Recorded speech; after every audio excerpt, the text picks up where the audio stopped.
Are you looking for photos of your ancestors and not having much luck? Today on the Ancestral Findings podcast, I'll give you 4 effective alternative sources you can use to find old photographs.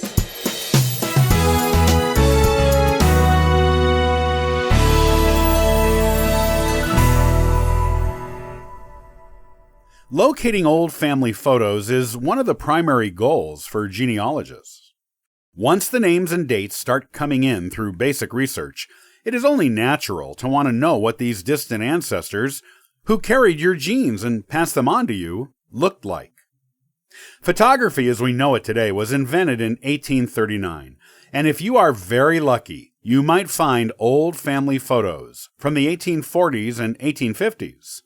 However, photography was expensive back then, and portraits were usually only done by those who were wealthy or of the upper middle class ranks, though sometimes families might have gathered money together to get a picture done for a special occasion.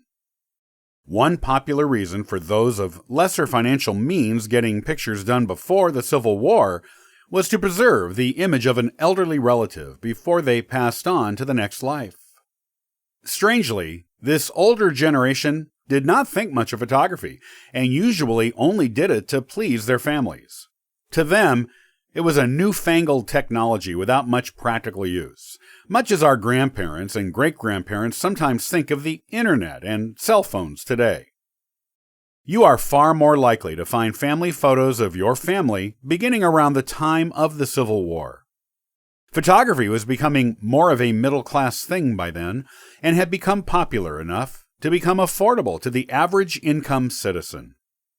Men who were going off to fight in the Civil War often had their pictures taken to give to girlfriends, or wives, or other loved ones before they left for the battlefields. It was during this era that it became possible to make many copies of the same portrait. Before that, each picture was unique. Women also had their pictures taken for their boyfriends, husbands, brothers, and sons to take with them to war. By the time the Civil War was over, photography was firmly a part of American society, and going to a portrait studio to get an individual or family portrait done every now and then was not uncommon. However, it wasn't until the early 20th century that personal cameras became available and took photos out of the studio and into our ancestors' real lives. If you are looking for photos of your ancestors that you believe exist, but were not handed down your family line, there are ways to find them. Not every photo that was ever taken has survived the decades, and not everyone that still exists can be identified. Photos have numerous ways they could have been destroyed over the generations, and not every photo was labeled. And not everyone who knew the identity of people in photos is still alive or able to talk to you.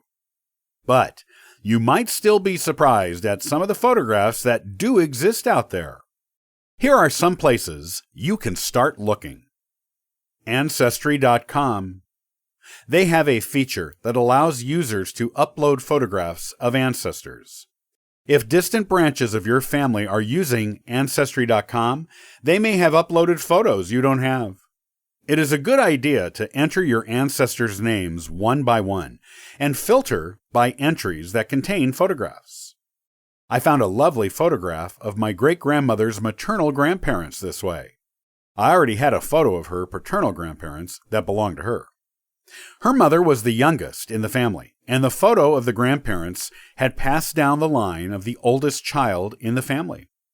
I was surprised and delighted to discover how much my great-grandmother resembled her maternal grandmother.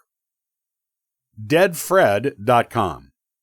This is a website that hosts unidentified old family photographs that users upload. Users who recognize the people in the photographs have the option to publicly identify them.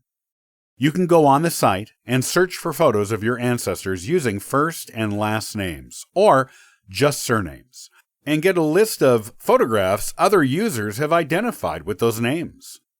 You can request photos of certain people be uploaded, and if anyone has the photo and sees your request, they may do it. You can also upload any unidentified old family photos you may have and hope someone out there can identify them for you. Old newspapers. Looking through old newspapers can often yield photographs of your ancestors. They may not have sat for professional portraits, but may have had their photograph taken for a newspaper article. Looking at old newspaper websites like newspapers.com, archives.com, and genealogybank.com, and searching by first and last name, or just surname, can often produce miraculous results in the way of photographs.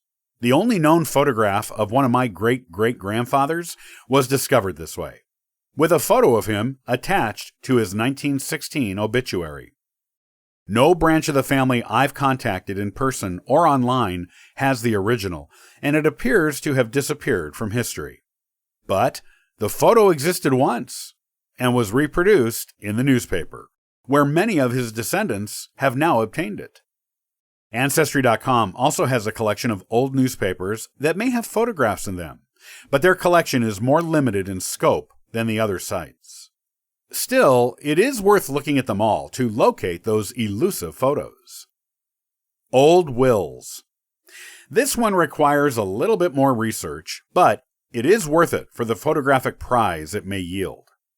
Because photographs were so rare in the 1800s and early 1900s, it is possible that someone who had their photograph taken only had one done, and that is the only existing image of them. This made photographs precious to our ancestors, and they were often handed down in wills. I've seen numerous examples of this. Look at the old wills of your ancestors who lived within the age of photography and see if they bequeathed any photos. If they did, and it was not to your direct line, then research the line the photograph was bequeathed to. Research them to the present, and contact them. They might not still have the photograph after a few generations, but they might, or know who does have it, and they might be willing to share a copy of it with you. To find genealogical gold like a photograph of a previously unseen ancestor, well, this is well worth doing. You know the photograph existed because of its mention in the will. Use your genealogical skills to track it into the present.